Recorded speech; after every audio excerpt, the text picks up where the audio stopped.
स्वागत है।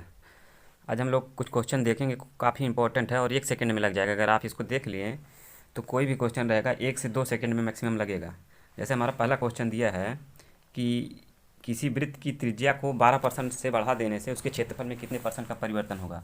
तो वृत्त का क्षेत्रफल होता है पाई आर स्क्वायर।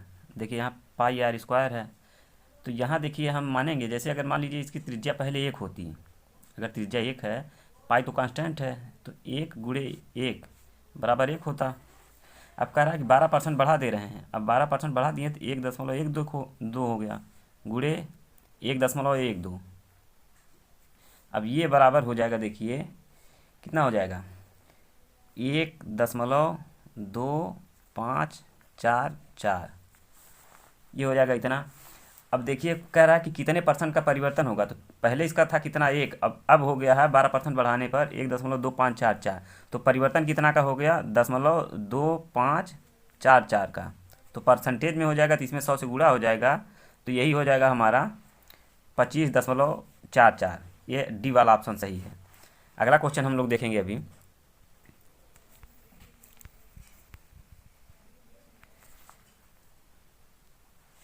देखिए अगला क्वेश्चन दिया है कि किसी वृत्त की त्रिज्या को 10% घटा देने से उसके क्षेत्रफल में कितने परसेंट की कमी या अधिकता हो जाएगी। तो वृत्त का क्षेत्रफल होता है pi r square, pi r square है। अब कह रहा है पाई आर स्क्वायर, यहाँ पहले हम मान लिए 1 था, इसका भी 1 था, तो ये बराबर 1 होगा। अब कह रहा है आर, देखिए है आर स्क्वायर है, इसीलिए 2 बार गुणा किए हैं। अब पाई तो कांस्टेंट है, इसलिए पाई छोड़ दिए हैं। तो अब किसी वृत्त की त्रिज्या को 10% से घटा देने से उसके क्षेत्रफल में कितने परसेंट की कमी हो जाएगी। 10% घटाने के लिए कह रहा है यहाँ, मतलब 1 पहले था, 10% घटाएंगे तो कितना हो जाएगा, इसका 10% कितना हो जाएगा, 0.9। अब गुणे फिर इसका भी 0.9 हो जाएगा, तो ये बराबर हो गया 9×9=81, 0.81।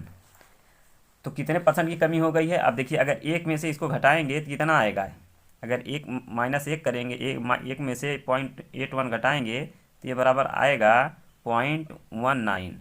और इसको जब हम गुणा करेंगे तो आएगा यही 19, सी वाला ऑप्शन हमारा। तो 19% की कमी होगी। देखिए पहले कितना था, इसका 1 था, अब कितना हो गया, 0.81, मतलब 0.9 गुणे 0.9=81। तो 0.8, इस नाते इसका हो गया कितना, 19% की कमी होगी। अगला क्वेश्चन हम देखेंगे।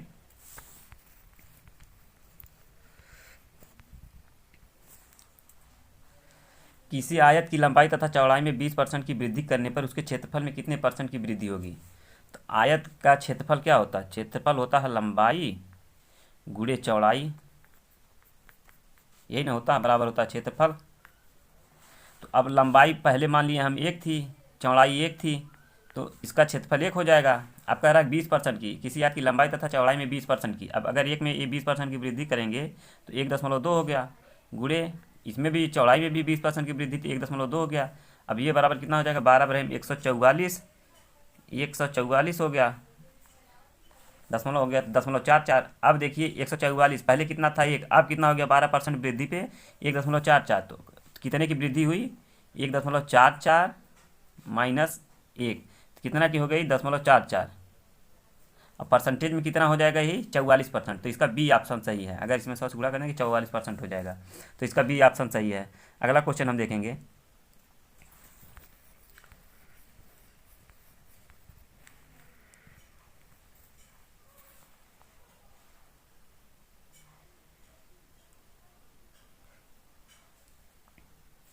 अगला क्वेश्चन है कि एक आयत की लंबाई को 30% घटा दिया जाए तथा चौड़ाई को 10% बढ़ा दिया जाए तो इसके क्षेत्रफल में क्या परिवर्तन होगा। तो आयत की क्षेत्रफल क्या होता है, क्षेत्रफल बराबर होगा लंबाई गुणे चौड़ाई, बराबर हो गया क्षेत्रफल।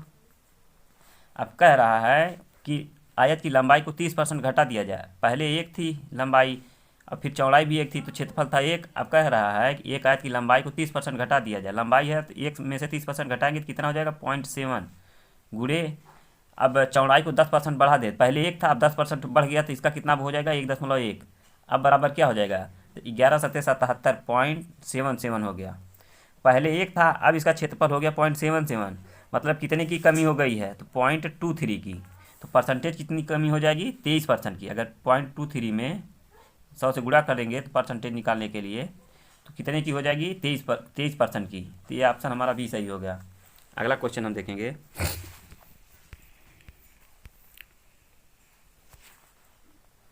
एक आयत की लंबाई में 20% की वृद्धि कर देने से उसकी चौड़ाई में कितने प्रतिशत की कमी की जाए कि क्षेत्रफल समान रहे।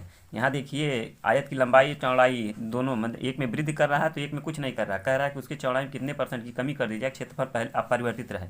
तो उसी तरह हम यहाँ मानेंगे, देखिए पहले 1 था लंबाई गुणे 1 बराबर 1 था, अब कह रहा है कि आयत की लंबाई में 20% की वृद्धि कर दें, मतलब लंबाई ये है तो 1.2 हो गया। तो क्षेत्रफल में कितने परसेंट की कमी की जाए कि क्षेत्रफल समान रहे, चौड़ाई में कितने परसेंट की कमी की जाए क्षेत्रफल समान रहे। तो मान ले रहे हैं इसका कमी के बाद हो जा रहा है यक्स। अब कह रहा है कि क्षेत्रफल बराबर हो मतलब एक ही रहे। तो अब यही यक्स का मान हमको निकालना है। तो यक्स बराबर निकालने के लिए हमको 1 में 1.2 से भाग देंगे। तो इसमें 1.2 से भाग देंगे तो कितना आ जाएगा, ये आ जाएगा 0.8333 ऐसे आता जाएगा। अब इतना आ गया जब इसका कमी के बाद, तो इसमें कितना कमी है, यक्स बराबर इतना आया है, पहले 1 था तो कितने की कमी किए हैं। अब इसको 1 में से घटाएंगे हम 0.833 को, तो 1 में से घटाएंगे तो कितना आएगा, ये आएगा 0.1666 और इसको 100 से गुणा कर देंगे हम तो ये आ जाएगा 16.66 आ जाएगा। इतने परसेंट की कमी करनी पड़ेगी। अगर ये इतना बढ़ा दिया जाए तो चौड़ाई में 16.66% की कमी करनी पड़ेगी। तो इसका ऑप्शन देख रहे हैं कौन सा सही है, इसका ऑप्शन नंबर ए वाला सही है। देखिए इसका ऑप्शन ए सही है, 16.66%। तो इस तरह से हमारे 5 क्वेश्चन थे जो काफ़ी इंपॉर्टेंट हैं। तो अगर वीडियो अच्छा लगा हो तो लाइक शेयर तथा सब्सक्राइब जरूर करें।